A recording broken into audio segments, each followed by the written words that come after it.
Hello and welcome to another sponsored video by my most generous sponsor, Виктор Дуков. Due to the level of fluency that Victor has in English, сменяме веднага на български, за да може това видео да бъде поне малко полезно за него. И така, влизаме веднага в играта, която е ключова за Виктор. Ако той спечели, ще отиде над 1000 рейдинг, ще спра да го наричам в кокошка с чип на мъзки играеща шах и ще има 4 цифрен рейдинг. Какво може да се обърка в толкова важна игра? Миналия път Виктор изигра цели 3 хода преди цялата история на шахмата да каже това е изцяло нова игра, тъй като ходовете ти нямат никаква логика и не са били играни в милиардите игри, които имаме на разположение. Но този път да видим дали той се е подготвил по-добре теоретически. И така, допълнителното нещо, което сме добавили този път е отстрани. Виждате това тъмно-сиво и светло-сиво линии, които в зависимост от това кой води играта и кой е по-близо до победа, ще отиват нагоре, ако Виктор се движи добре, и надолу, ако черните фигури са с предимство. Така че да видим обратите. Това искаме да видим в тази толкова динамична игра, която разгледах набързо преди това, но сигурен съм, че има нюанси, които съм изпуснал. Започваме с B3, не много популярен ход, но добър. Обикновено обичаме да играем в центъра, но този ход няма нищо лошо. Това е солиден теоретичен ход. И вау! Два поредни хода, които имат смисъл и са свързани един с друг. Продължава да играе Виктор теоретично правилни ходове, което почва да ме накара да мисля, че е наел някой китаец да играе вместо него компютърни игри.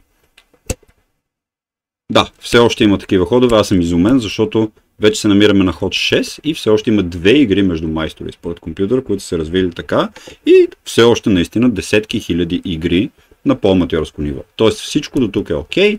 Виктор дава някакъв шах, като всеки слабак, когато видят възможност за шах, хората дават шах.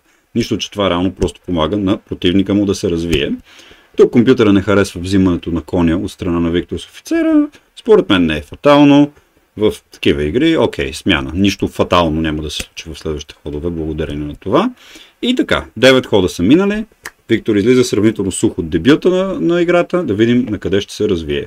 Опонента му прави рокада, което въпреки, че компютъра не мрази като ход, е сравнително глупав ход, защото дава директен шанс за очевидна атака, взимане на пешка с царицата и започване да бъде натяган черният цар.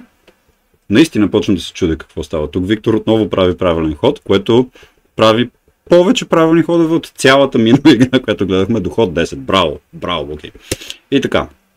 Шах, разбира се, отново абсолютно безсмислен, но обичаме да натягаме царете. 100 пъти по-добре би било първо това поле да бъде владяно от Виктор и да се даде мат, но не. Ще изгоним царя, ще го пратим на по-сигурно и естествено опонентът има един единствен валиден ход. Мести царя напред и заплашва дамата. Както виждаме, компютърът предлага да спасим тази дама, като най-добрият начин да го направим е с шах, защото това ще ни позволи да развием своите фигури. Както виждате, Виктор е избрал до сега само да мести някаква царица напред. Нищо не е развил, ама абсолютно нищо. И съм му казал 100 пъти, до ход 5-6 трябва този офицер да го няма, да си сложи от царя на сигурно и така да играеш, но той не ме слуша. И така. Да видим, след като Виктор си спаси царицата, как ще се развие.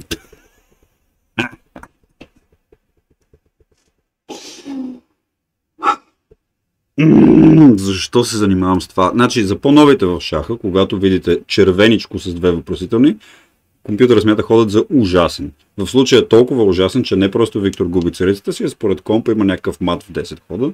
Но и да не виждаме мат в 10 хода като някакъв професионален шахматист, виждаме взимане на царица в един ход, което е достатъчно добре. Също така от всички начини да си затриеш царицата, това вероятно беше най-лошо, защото този кон тук поне правеше нещо, което беше да пази тази пешка. Сега царицата може да дойде, да разчекне топа и царя и то с шах, така че царицата продължава да е пътник на Виктор. Въобще не мисля, че е възможно по-лош ход да бъде игран. Което не трябва да ни изненадва. Да, дава шах, опонента му е лаком и алчен, няма просто да вземе царичката, а почва да ограбва буквално Виктор. Взима му първо пешката с шах, после топа с шах, после още една пешка с шах. Тук Виктор може да се предпази, смята, че най-добрият компютър е толкова отчаян, че смята, че е по-добре просто малко да кашираш царя, защото царицата така или иначе е пътник от топа. Сега идва въпрос към публиката. Дали Виктор вижда, че ако си мръдне коня, би загубил царицата си. В смисъл, той не вижда, че я плашат от две полета. Дали вижда или не, извинявайте, че я плашат. Не се знае. Но избира да играе царя си тук и сега най-вероятно ще загуби царицата си вече. Игнорираме, че това черното, което ви казах по-рано, е тотално пропаднало надолу след коня. Да върнем само за да покажем как работи това тук.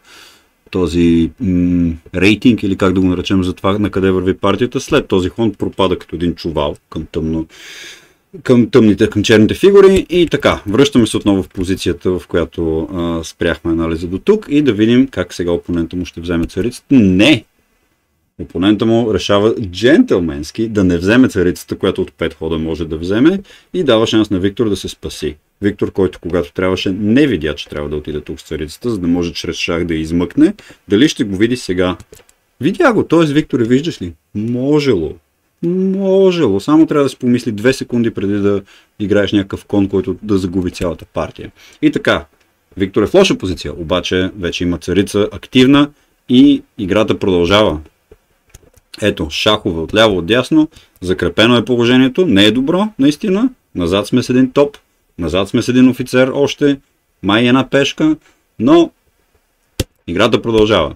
И така, някаква безмислена корида към белия цар, някакъв офицер бива загубен и продължаваме да сме свидетели вече 22 хода, че Виктор е местил една фигура през цялото време и всички фигури на Виктор останаха на първия ранг, понякога успяха да направят един ход, за да бъдат взети и като цяло не е най-доброто развитие това, но играта продължава. Някакви шахове се дават, някакви топове се взимат, изобщо изключителна драма. Тук имаме критичен момент. Ако черните искат да сменят цариците, те могат да го направят. Стига, разбира се, и го правят. Сравнително очаквано. Ако Виктор види сега, че може да вземе тази царица, ще е добре. Иначе неговата царица ще бъде вероятно взета. Браво, Викторе! Тук нещата биват спасени. Разбира се, черните все още са по-добре, тъй като 2 офицера и 4 пешки е доста по-добре от 3 пешки и един топ. Но има някакви шансове, Виктор, тъй като не е очевидно как веднага да бъдат взети фигурите. И така. Черните правят интересен ход, а именно цар тук. Идеята е да се подкрепи това поле, за да може офицера да пронижа царя с идеята да вземе топа. Да видим Виктор ще се справи ли с задачата.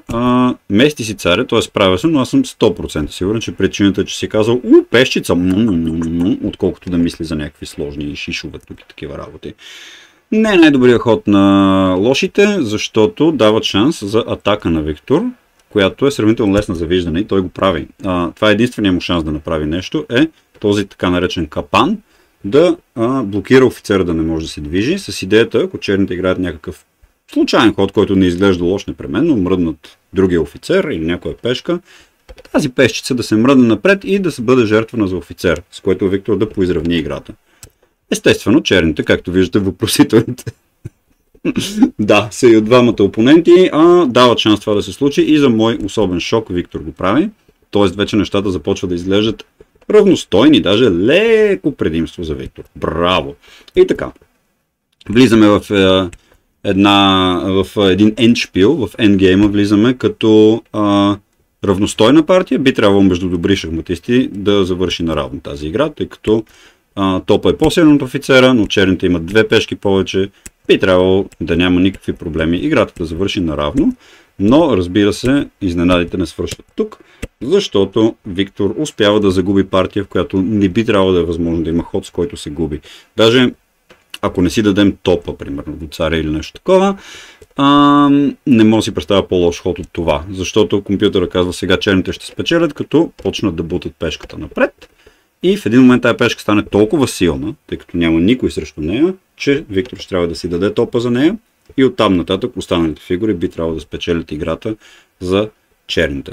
Тоест, само черните следващия ход да бъде D4, нещата отиват в така наречения киреч за Виктор.